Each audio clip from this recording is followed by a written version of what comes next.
పచ్చని చెట్లతో కనువిందు చేసే అడవి, ఎన్నెన్నో ఔషధ మొక్కలను తనలో దాచుకున్న అడవి, క్రూర జంతువుల నివాసం ఈ అడవి.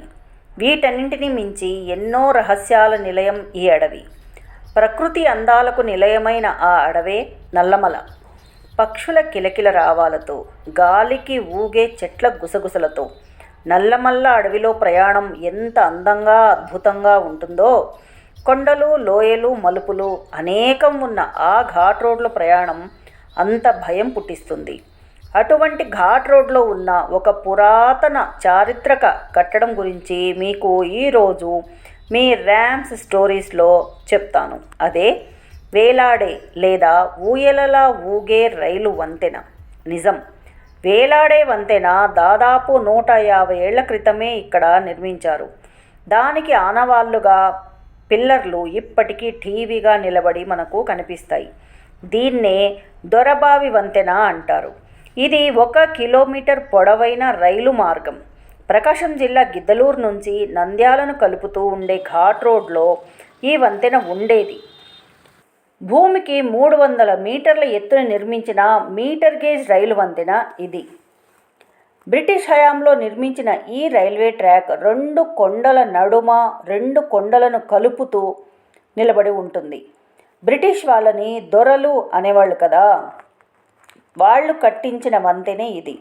అయితే దొరలు వంతెన కట్టేటప్పుడు అక్కడ పనిచేసే వారి కోసం, అంటే అప్పుడు మిషన్లు గట్రా లేవు కదా, సో మామూలు మనుషులే వాళ్ళ చేతులతోనే పని చేయాల్సి ఉంటుందన్నమాట ఇక్కడ. సో వాళ్ళకి మంచినీళ్ళ అవసరం తీర్చడం కోసం ఒక బావిని తవ్వించారట. ఈ బావి పక్కనే ఆ వంతెన నిర్మాణం జరగడం వల్ల దీన్ని దొరబావి వంతెన అంటారు.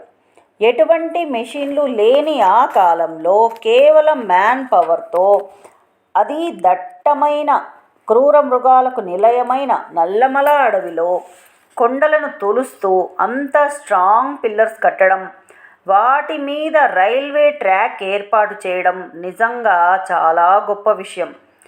కొన్ని సంవత్సరాల పాటు ట్రైన్స్ దీని మీద తిరిగాయట. కానీ ఆ తర్వాత ఆపేసి ఇప్పుడున్నటువంటి కొత్త రైల్వే ట్రాక్ తయారు చేశారు.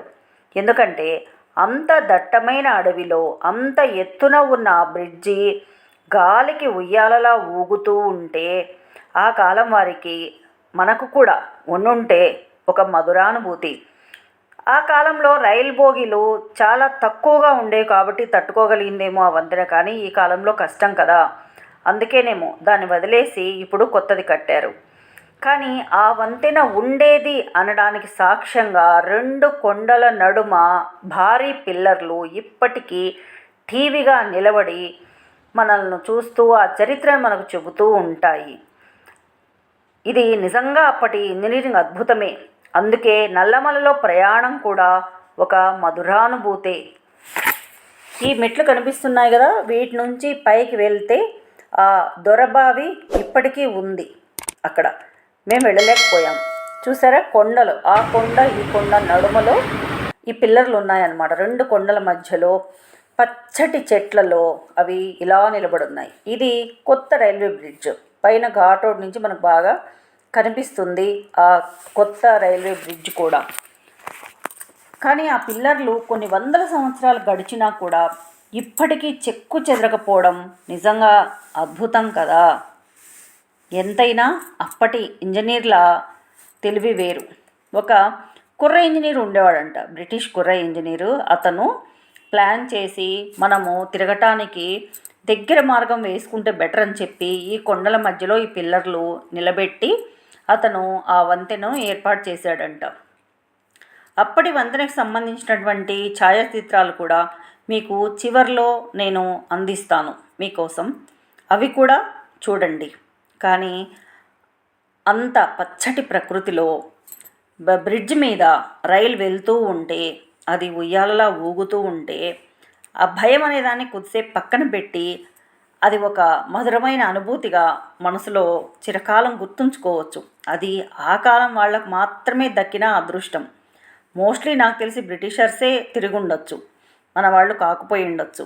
చూసారా ఎంత అద్భుతంగా ఉందో ఆ వంతెన.